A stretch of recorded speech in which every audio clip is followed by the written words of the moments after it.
I want to touch on a couple of really key elements here, and then we'll go into the practicums. So the first thing we're going to do is a stress profile. Okay? I'm going to teach you how you run a psychophysiological stress profile, and then we're going to break into groups, and you're going to practice with each other.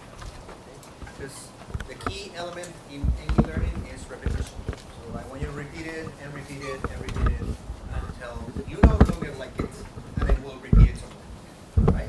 So it's ingrained. Right? So this assessment is going to be very, very useful for you with your clients in stress, because it's going to help you understand how they react to stress, how they react to stress, and how you can design a better intervention program. Okay? Now,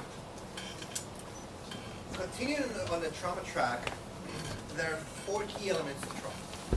And most of your clients are going to present those 4 elements at one point or another. Okay?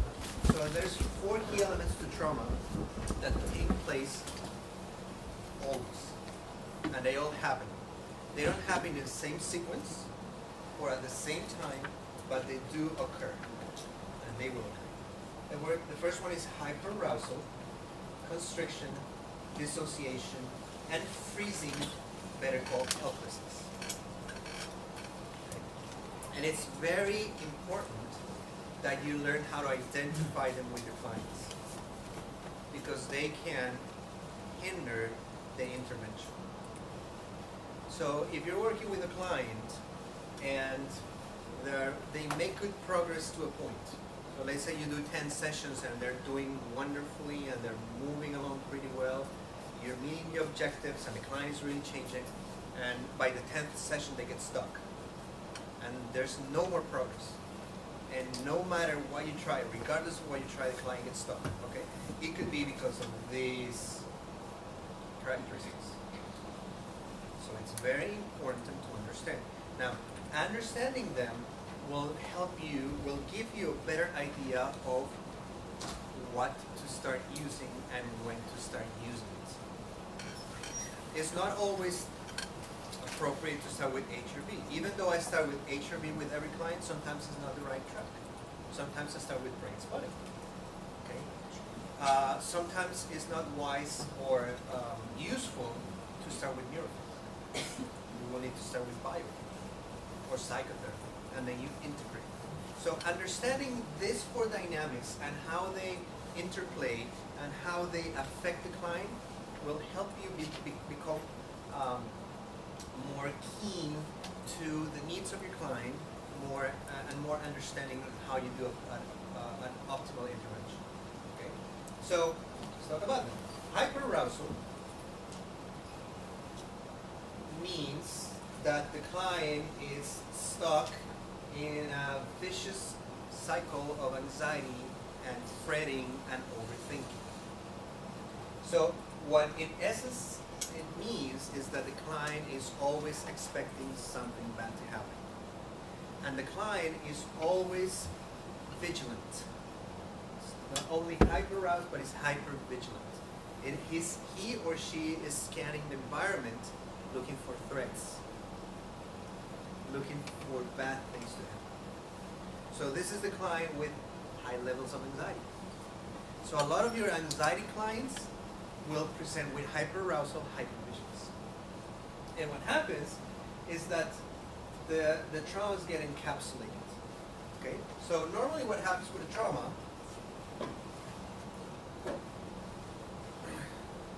we have a brain here, and this is the neocortex, right? So the neocortex is the part of the brain that allows us to speak to each other, to design buildings, to design planes so I can get here instead of a boat, to design technology like neurofeedback so we can help our clients.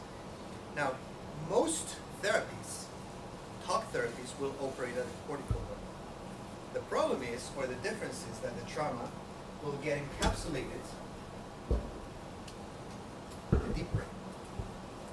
So we've got a mammalian brain, a reptilian brain, and this is where trauma gets encapsulated. So if we're using a neocortical intervention, we're not going to be able to get into the deep brain and extract the trauma. Now you have your amygdala and your anterior cingulate cortex, which are the areas that normally get activated. So in people with hyperarousal or hypervigilance, it is the anterior cingulate cortex that is the most active. And it creates a closed loop with your limbic system and your amygdala, where the information is just circulating inside all the time. And it's the same message over and over and over again. Something bad's going to happen. It is my fault. I deserved it. I'm never going to get better. I was a victim. And every other kind of thought that goes into the person's head. What do we do with the interventions such as brain spotting and neurofeedback or biofeedback? Well, we go into deep brain and open those capsules. And we need to let the trauma flow out. Because it is not until we release the energy that the trauma is not resolved. So when you talk from a cortical perspective, you're helping, but you're helping to a point.